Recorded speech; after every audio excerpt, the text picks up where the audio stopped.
Ons is besig met Johannes, dis Pinksterdag, dis die uitstorting volgende week van die Heilige Gees, so ons vier Pinkster in hierdie tyd, met die Heilige Gees. Ons, wat 'n wonderlike, baie keer sal mense sê, jy weet, ons moet meer maak van die Heilige Gees.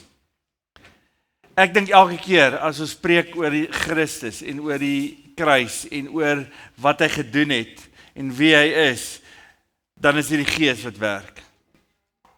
Die Gees gaan weer vanoggend werk. Die Gees daag nie ewe skielik op plekke nie, hy is hier teenwoordig. En hy is die een wat die woord oopbreek en hy is die een wat die woord lewend maak in elkeen van ons lewens. En so my verwagting weer vanoggend is dat die Heilige Gees deur my gaan werk en dat die woord oopgebreek gaan word vir elkeen wat hier is. So Vader, in hierdie oomblikke is dit ons gebed dat U deur die Heilige Gees wat in ons woon, hierdie woord sal waar maak en sal lewend maak in ons. Ek is daarvan oortuig en bewus dat ek absoluut afhanklik is van U werking, Heilige Gees. Spreek, Heer. Amen. Amen. Ons is besig met Johannes, as jy vir 'n lang tyd nog nie hier was nie, hierdie jaar nog hier was nie, en jy's miskien vanoggend vir die eerste keer, ons het laas jaar, soos Anton genoem het ons deur Romeine gewerk, en hierdie jaar werk ons deur Johannes, en wat 'n ongelooflike journey is dit nie, om so deur die boek te werk. Ons gaan Johannes 6 mee werk, die vermeerdering van die brood. Kom ons lees daai gedeelte, Johannes 6 vers 1. Johannes 6 vers 1.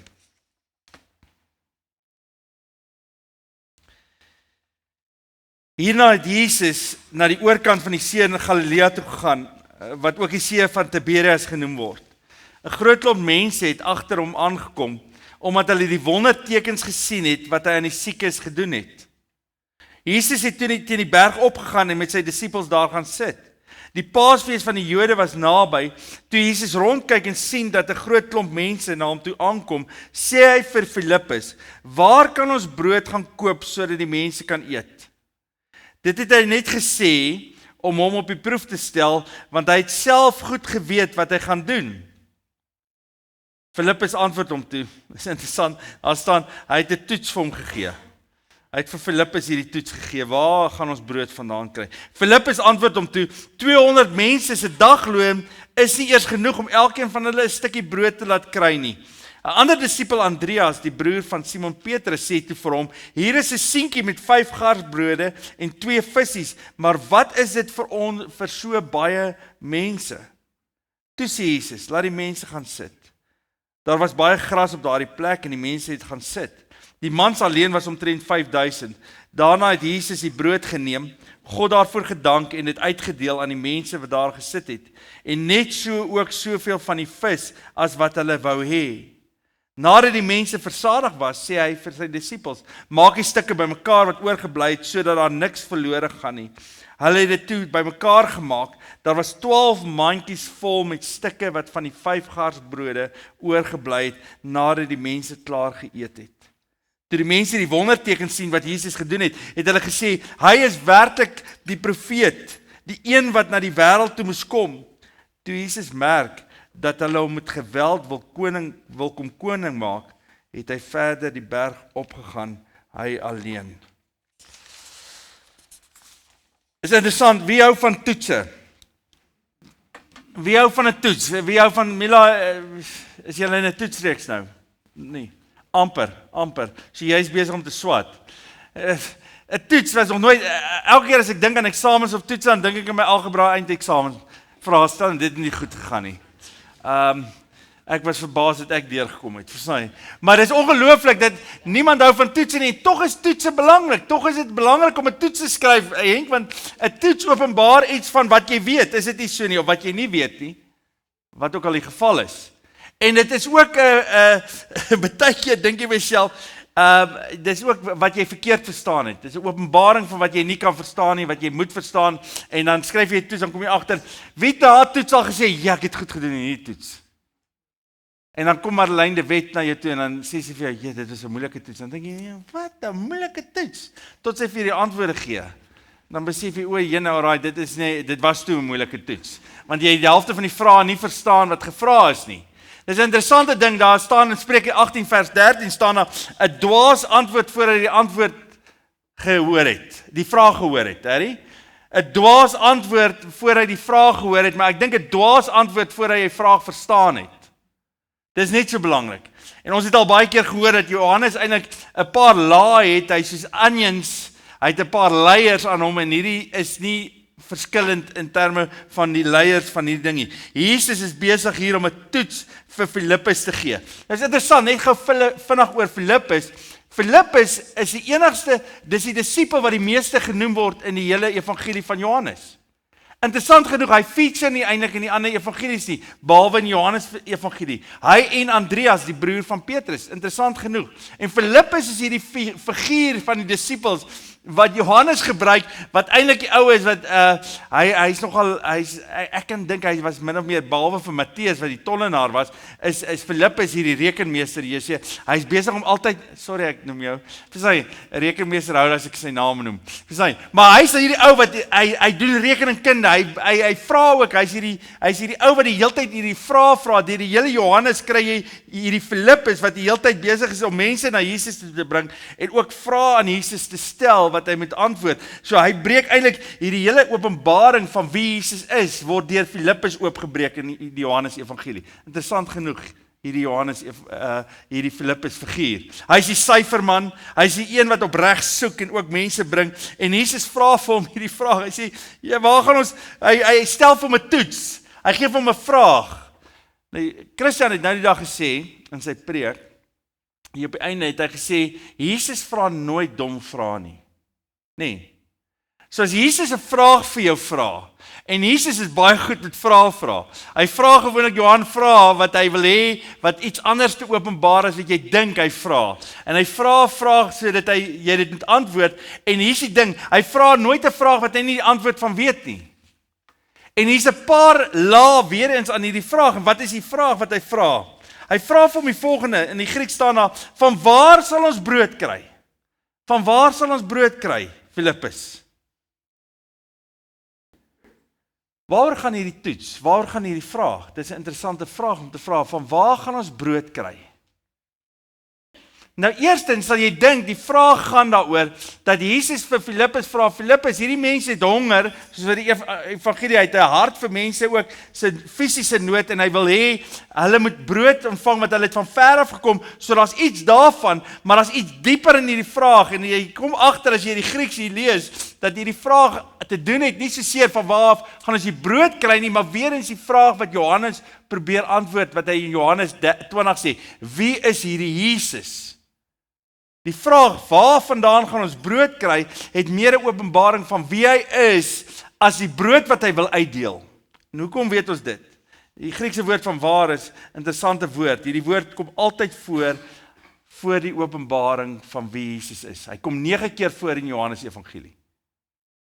Dis 'n baie spesifieke woord. Dis nie net sommer nog 'n woord nie. Dis 'n baie spesifieke woord wat gebruik word om iets te openbaar van wie Jesus is. Elke keer as hierdie woord gebruik word. Kom ons eerste ene, Johannes 4 vers 11.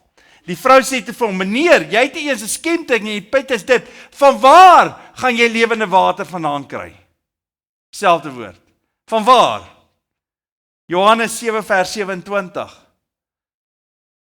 Ons weet tog waar hierdie man vandaan kom, maar wanneer Christus kom, sal niemand weet van waar hy vandaan kom. Van waar kom hierdie man vandaan? Terwyl Jesus die mense in die disipel in die tempel leer, het hy uitgeroep, ja, julle ken my en julle weet ook waar ek vandaan kom. En tog het ek nie uit my eie gekom nie, maar dit is die ware God wat my gestuur het en vir hom ken julle nie. Van waar het hy gekom? Hierdie hele weer is hierdie woord. Dan in 8 vers 14, daarop sê Jesus vir hulle, al getuig ek ook oor myself, is my getuienis geldig, omdat ek weet waar ek vandaan gekom het en waarheen ek teruggaan, maar julle weet nie waar ek vandaan gekom of waarheen ek gaan nie. Hoor julle hierdie repetisie van hierdie woord? Wie is hierdie Christus? Van waar kom hy vandaan? 9 vers, ek is amper klaar, 9 vers 29, ons weet dat God met Moses gepraat het, maar hierdie man, ons weet nie waar hy vandaan kom nie, selfde Griekse woord. Dis daarom snaaks sê hy daarop vir hulle, julle weet nie waar ek vandaan kom nie, en tog het hy my oë genees, dis die blinde man wat dit vra. En dan Johannes 19, vers 9, hy het weer in sy amptswoning ingegaan, dis nou Pilatus, en vir Jesus gevra, waar kom jy vandaan? Jesus het hom egter nie geantwoord nie. So hierdie hele woord, hierdie vraag, dis is 'n trick question. Hy het 2 antwoorde. Een antwoord is, waar gaan ons hierdie brood vandaan kry? Vir hierdie mense. Nou Filippus antwoord hierdie vraag soos volg. Filippus se antwoord, hy verstaan die vraag verkeerd, en hy sê, hy gee 'n menslike antwoord. Waar gaan ons hierdie ding vandaan kry? Wel, Here, as ek nou so mooi met somme maak, dan het ons nie genoeg geld nie. Dis 200 denaria. Dis 'n dagloon vir een persoon. 'n Denaria is 'n dagloon vir een persoon. Jy het 200 mense se dagloon nodig om vir al die mense kos te gee.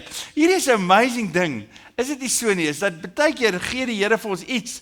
Hy gee vir ons 'n vraag en ons antwoord is altyd 'n menslike antwoord in terme van ons maak altyd eers somme. Dis baie menslik ook. Jy weet, as die Here vir ons iets vra, wat doen ons? Kom ons kyk eers of die budget uitwerk. Wie's budget mense? Wie hou van budgets? Gert, jy jok. Robert, jy hou van 'n budget. As jy vrou vir jou sê, kan ons dit doen? En sy sê, you know, lovey, I've worked this out, we can't do this year. Verstaan jy? Jy weet, elke ene hou van 'n budget, jy hou van 'n budget, jy hou van om neer te skryf en alles moet mooi sin maak, en as dit buite kan die budget val, dan kan ons dit nie doen nie, as dit binne kan die budget val, dan kan ons dit miskien doen, as 'n bietjie ekstra geld het, dan kan ons dit doen. Die Here vat jou altyd uit jou budget uit, verstaan jy, die menslike budget tel nie by die Here nie, dis een ding wat my pa by ook geleer het, onthou in die bediening, die Here werk nie op jou budget nie, en geld is nie vir hom 'n probleem nie. As hy iets wil doen, dan gaan hy dit doen. En Filippus dop die toets sommer op albei vlakke. Op 'n baie natuurlike vlak, waar ons die brood vandaan kry? Nee, ek weet die Here, jy moet vir my sê, want ons het net nie genoeg geld nie. Judas sit met die beursie en hy het nie eers baie geld meer oor nie, want hy het meeste van dit gesteel, verstaan jy? So, ons het net nie genoeg geld nie. Het julle geweet Judas het die beursie gehad? Ja, hy het die beursie gehad. Verstaan jy? En Judas het nie eers genoeg geld om die brood te... So Here, hierdie ding gaan nie werk, stuur liewer net die mense huis toe, dan gaan ons dit doen. En dan kom Andreas. Nou hy is die ander disipel wat Johannes gebruik deur die hele evangelie om mense na Jesus te bring. En wat is die Andreas se ding is? Andreas wil alles oplos. Jy weet so, hy is die doen mens. Wie is die doen mens hier? Jy weet, een is die somme mens en die ander een is die doen mens. Hy sê wel, ons moet net harder werk, boys. Okay, die budget werk uit, so kom ons werk harder, verstaan jy? Wie is daai ou, verstaan jy, wat alles oplos, jy weet, ons moet net harder werk en dan gaan dinge beter raak, nee Adrian? Verstaan jy? Andreas is daai ou, hy sê, luister, kom ons soek net iemand, kom ons kry net iemand, wie is iemand, hier is oukie, nou ek weet nie wat het Andreas gedink nie, hier is 'n tienersientjie, die Griekse woord sê, hy is min of meer in sy tienerskap, verstaan jy, hier kom hy met sy 5 broodjies en 2 visies, ek weet nie wat Andreas gedink het nie, ek dink hy het gedink aan 'n wonderwerk. Ek dink hy het gedink, okay, gelukkig kan die disippels hom eet. Verstaan? Ons gaan nou nie 5000 voer nie, maar Here, as u honger is, dan het ons hier aan 2. Ek dink dis was sy idee geweest. Stuur hulle huis toe, dan eet ons verder saam. Verstaan jy? Is dit nie so nie?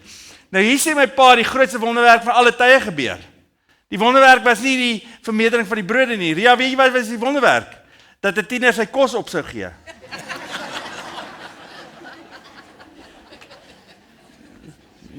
Dis die wonderwerk in die hele gedeelte. Wie het al gesien dat 'n tiener sy kos opgee? Never ever. Verstaan jy? Jy weet, it's an amazing ding. Maar Jesus is besig om vir hulle iets anders te leer. Hy is nie besig om vir hulle te sê, ek gaan 'n wonderwerk doen in die brood nie. So ek gaan vir julle materieel gee nie. Ja, ons bid vir ons daaglikse brood. En dis wat hy ook gee. Dis 'n een leier van hierdie wonderwerk. Maar eintlik as jy verder lees, en ek gaan nie daaroor preek nou nie, want ek gaan later oor preek, is Jesus besig om vir hulle te sê, wie het brood ontvang in die Ou Testament? Wie het die brood ontvang in die Ou Testament? Die manna. Okay, nou gee ek dit weg. Dankie julle. Nee, die Israeliete het brood ontvang. Hulle het elke liewe dag brood ontvang. Hulle het brood van die Here ontvang. Hulle moan, ek het nie brood nie en dan gee hy vir hulle brood, verstaan jy? En die hele gedagte van hierdie 5000, die voeding van die 5000 gaan daaroor dat God brood voorsien het vir Israel en hier's Jesus wat wie is? Die seun van God. En wat gaan hy nou doen? Hy gaan weer vir Israel brood voorsien. Want hy is die groter Moses wat sou kom en hier is die wonderlike gedeelte dat Jesus die groter Moses is. Hy is die groter Moses. Hy antwoord eintlik sy eie vraag in Johannes 6 vers 33. Staan daar, die brood wat God gee, is hy wat uit die hemel kom en aan die wêreld die lewe gee. Hy sê toe vir hom, meneer, gee ons tog altyd hierdie brood.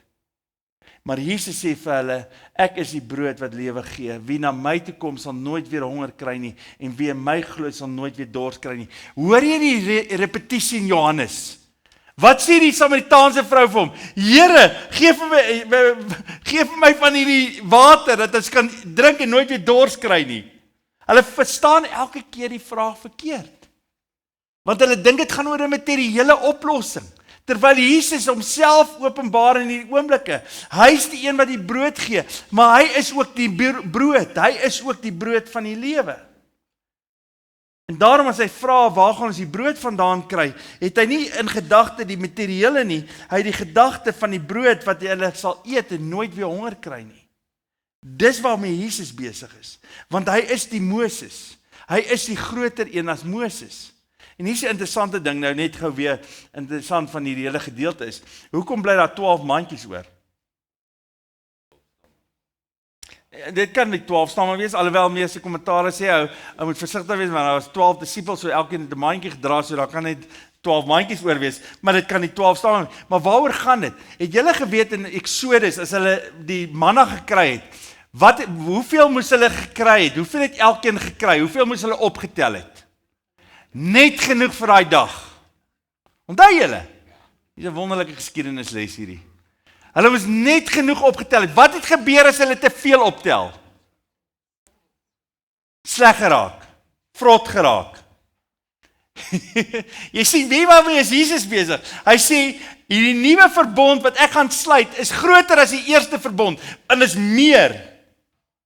Julle kon net optel wat julle nodig het vir daai dag. Ek gaan meer gee as dit so stromende lewende water wat in julle binneste uitvloei. Jesus is besig om te vertel dat die nuwe verbond groter is as die ou verbond. Dis meer as die ou verbond. Hoeveel kanne wyn maak hy by die bruilofsfees? Iets so 780 liter. Dis meer. Dis elke keer meer. Dis elke keer meer as wat hulle verwag. Dit word nooit oud nie. Dit vermeerder net. Dis waarmee hy besig is. Jesus is besig om vir hulle te sê, ek is groter as Moses, ek gee vir julle brood, maar meer as dit, ek is die brood van die lewe. As jy van my eet, sal jy nooit weer honger kry nie.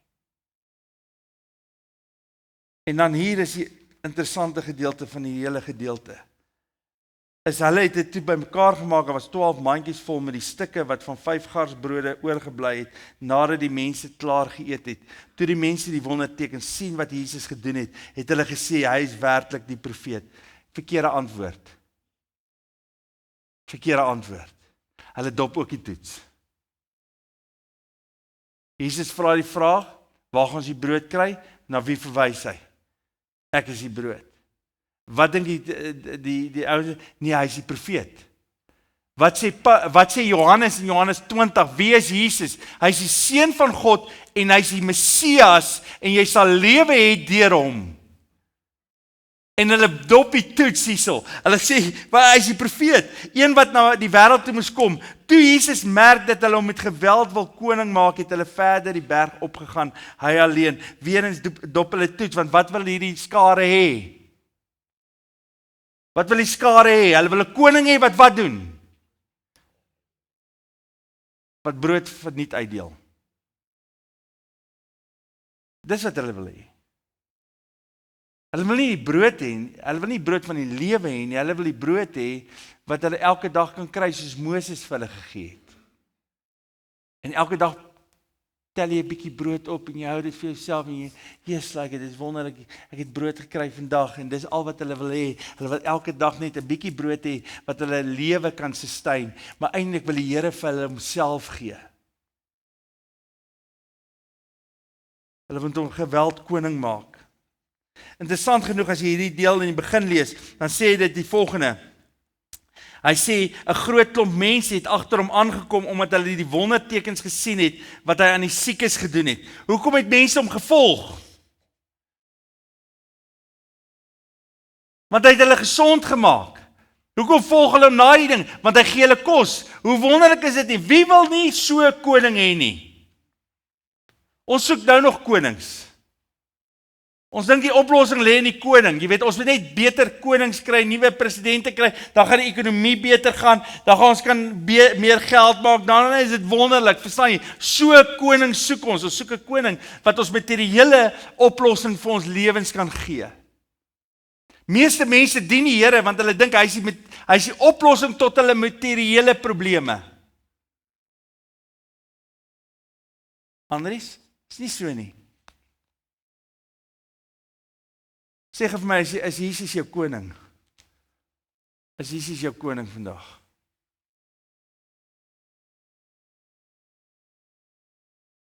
Want jy sien, interessant genoeg, hy kan jou verlosser wees, maar dis iets wat hy gedoen het, maar as hy jou koning, is iets anderste. 'n Verlosser, kan ons sê, hy het 2000 jaar iets gedoen in die kruis en hy het my verlos, maar koning is wat hy nou is, ook nie in hierdie oomblikke. Ja, hy bly my verlosser, elke liewe dag van my lewe, maar hy is my koning. Maar hoekom is hy jou koning? Sê vir my, hoekom is Jesus Christus die koning van alle konings? Hoekom is hy jou koning?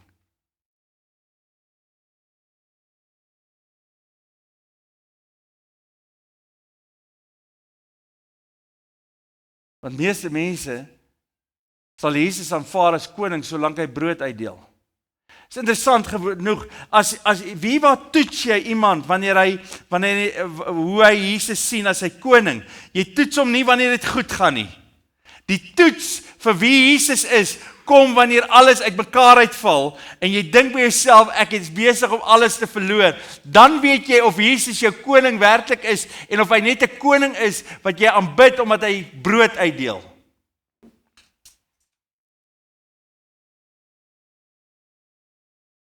Want meeste mense in krisisse, dan kom hulle in krisisse, daar gebeur iets, die besigheid val uitmekaar uit, wat ook al, en sê hulle, ek kan nie glo die Here laat dit doen nie.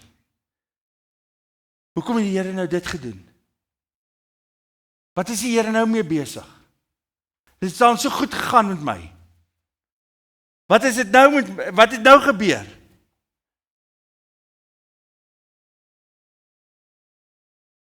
Daarom vanoggend wil ek vir julle sê, is dat die vraag is, waar gaan ons die brood vandaan kry? Hy is die brood. Hy is die brood, hy is die skat. Dit is interessant, alles wat ons dink aan materiële goed is, hy is die water wat ons al gehoor het. En hy is die brood van die lewe. En hy is ons skat in 'n saailand. Hy is dit alles. En dis wat Johannes bly sê vir ons. Deur hierdie hele reeks is Johannes besig net om te openbaar, moet hom nie volg om vir wat hy gee nie, volg hom vir wie hy is. Maak hom koning nie vir wat hy gee nie, maar vir wie hy is. Moenie werk vir dit wat vergaan nie, maar werk vir dit wat ewig is.